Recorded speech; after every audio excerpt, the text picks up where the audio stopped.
بدعت کے نقصان بتلائیں گے، لیکن بدعت کہتے کسے ہیں اس کو سمجھنا ہے، بدعت کو سمجھنا ہے. اگر اس کو سمجھ گئے بہت سے مسائل حل ہو جائیں گے. الگ الگ تعریفات نہیں پیش کروں گا. بدعت کی تعریف میں محمد مصطفیٰ صلی اللہ علیہ وسلم کی حدیث پیش کروں گا. عائشہ صدیقہ رضی اللہ عنہا جو ام المؤمنین ہے، آپ کی ماں، میری ماں، آخرت تک قیامت تک پیدا ہونے والی تمام مومنوں کی ماں ہے، انہوں نے روایت کیا. نبی اکرم صلی اللہ علیہ وسلم نے ارشاد فرمایا من احدث فی امرنا ھذا ما لیس فیہ فہو رد. صحیح بخاری حدیث نمبر 2697 2697. صحیح مسلم حدیث نمبر 1718 1718. معنی کیا ہے؟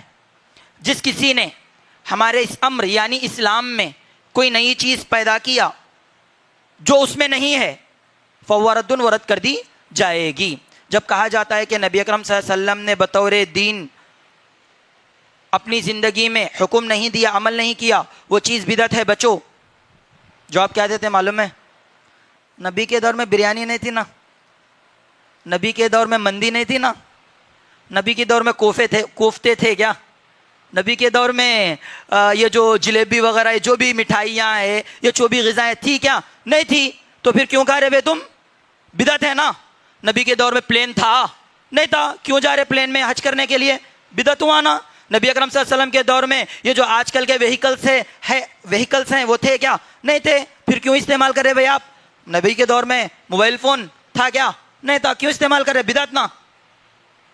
ایک عام آدمی یہ سننے کے بعد بھائی بات تو بہت صحیح ہے، یہ اہل حدیث اپنی طرف سے سب کچھ بناتے ہیں، تو ہم جواب دیں گے اللہ کے بندوں ٹھنڈے دماغ سے سنو، اطمینان سے بات کو سمجھو. بدعت کسے کہتے ہیں اس کو سمجھو. اللہ کے رسول نے حدیث میں کیا کہا؟ من احدث، جس نے ایجاد کیا. دنیا میں بھی ایجادات ہوتے ہیں، دین میں بھی ایجادات ہوتے ہیں، لیکن کس میں چیز کو پیدا کرنے کی بات کی جا رہی ہے؟ فی امرنا، ہمارے اس معاملے میں. نبی اکرم صلی اللہ علیہ وسلم کا معاملہ کیا ہے؟ دنیا. نبی اکرم صلی اللہ علیہ وسلم کا معاملہ دین اسلام ہے. اللہ تعالیٰ نبی اکرم صلی اللہ علیہ وسلم کو کیا دیا؟ دنیا نہیں. اللہ رب العالمین نبی اکرم صلی اللہ علیہ وسلم کو باقاعدہ دین دیا، دین اسلام. تو لہٰذا دین اسلام میں ایجاد کرنا، کوئی بھی چیز دین اسلام میں ایجاد کی جائے اللہ کی رضا کے لیے، دین سمجھ کر کے، سنت سمجھ کر کے، تب وہ چیز بدعت ہوگی. شرط یہ ہے کہ نبی کے دور میں وہ کام نہیں کیا گیا ہو، نبی نے نہ حکم دیا ہو، نبی نے نہ اس چیز سے روکا ہو. جیسا کہ دلیل وَمَا آتَاكُمُ الرَّسُولُ فَخُذُوهُ، نبی اکرم صلی اللہ علیہ وسلم جو دیں وہ لے لو. وَمَا نَهَاكُمْ عَنْهُ فَانْتَهُوا، نبی اکرم صلی اللہ علیہ وسلم جس سے روکے اس سے رک جاؤ. یہ ہے بدعت کی تعریف ہے. نبی دیے تو لے لو، نبی روکے تو رک جاؤ. نبی اکرم صلی اللہ علیہ وسلم بطور دین دیے ہی نہیں تو ہم کیسے لے سکتے ہیں؟ اب پھر یہ بریانی کا مسئلہ کس میں آتا ہے؟ مندی کا مسئلہ کس میں آتا ہے؟ تو جواب ہے اس کا مسئلہ حلال حرام میں آتا ہے. اگر کوئی سور کے گوشت کی بریانی دے تو کھائیں گے؟ فوراً بولیں گے بھئی یہ حرام ہے. کیوں؟ بریانی تو ہے نا، لیکن نہیں یہ حرام ہے کیونکہ سور کے گوشت کی ہے. غیر اللہ کے نام پر جانور ذبح کر کے اگر کوئی لا کر کے دے مندی بنا کر کے، ہم نہیں کھائیں گے. کیوں؟ کیونکہ غیر اللہ کے نام پر کھانا حرام ہے، گرچہ کہ وہ کچھ بھی بنا لے. تو پتا چلا کہ یہ جو وہیکلز ہیں، یہ جو کپڑوں کا استعمال ہے، یہ جو بھی چیزیں، اس کا تعلق حلال حرام سے، کھانے پینے کا. بدعت جو کہی گئی ہے اس کا تعلق دین سے، دین میں ایجاد نہ کیا جائے. اچھا دین میں بھی ایجاد ہوئے ہیں کیا؟ ہاں ہوئے ہیں. 3 مثالیں دیتا ہوں.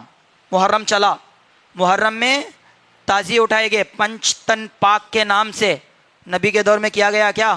دین سمجھ کر یہ کر رہے ہیں نا، پنجے جھنڈے لگائے جا رہے ہیں، دین سمجھ کے کر رہے ہیں. نبی نے نہیں کیا، اسی لیے یہ بدعت ہے. دوسرا 11ویں کرتے ہیں، عبد القادر جیلانی رحمہ اللہ کے نام پر 11ویں کر رہے ہیں. نبی اکرم سے دین سمجھ کے کر رہے ہیں نا، بھائی ثواب پہنچانا، ثواب. اللہ کے رسول پر وحی نازل ہونے والی، اللہ کے رسول نے اپنی زندگی میں کبھی 11ویں نہیں کی نا، پھر کیسا کر سکتے ہیں بھائی؟ تو پتا چلا یہ بھی بدعت ہے. کیونکہ نبی اکرم صلی اللہ علیہ وسلم نے کبھی ایسا عمل نہیں کیا. ایک اور عمل کیا جاتا، آیت کریمہ لا الہ الا انت سبحانک انی کنت من الظالمین، یہ جو یونس علیہ السلام کی دعا ہے، اس دعا کے ساتھ کھلواڑ کیا جاتا ہے. کیسے؟ گھر میں بلا لیتے ہیں، کسی مدرسے کے بچوں کو بات کر لیے، یا پھر آس پاس کے جو بھی ہیں بلا لیتے ہیں، کوئی کھجور کی گٹلیاں رکھتا ہے، کوئی کنکر رکھتا ہے، کوئی چاول کے دانے رکھتا ہے، کوئی کچھ رکھتا ہے، رکھ کر یہ کہتے ہیں چلو بھائی اس میں اتنے 1000 بار پڑھنا ہے، پڑھو۔ سوال یہ ہے کہ یہ آیت کریمہ کا جو سسٹم ہے نبی اکرم صلی اللہ علیہ وسلم کے دور میں تھا؟ کیا نبی نے ادا کیا؟ جن پر یہ دعا نازل ہوئی محمد مصطفیٰ صلی اللہ علیہ وسلم وہ عمل نہیں کرے تو ہم اور آپ کیسے کر سکتے ہیں؟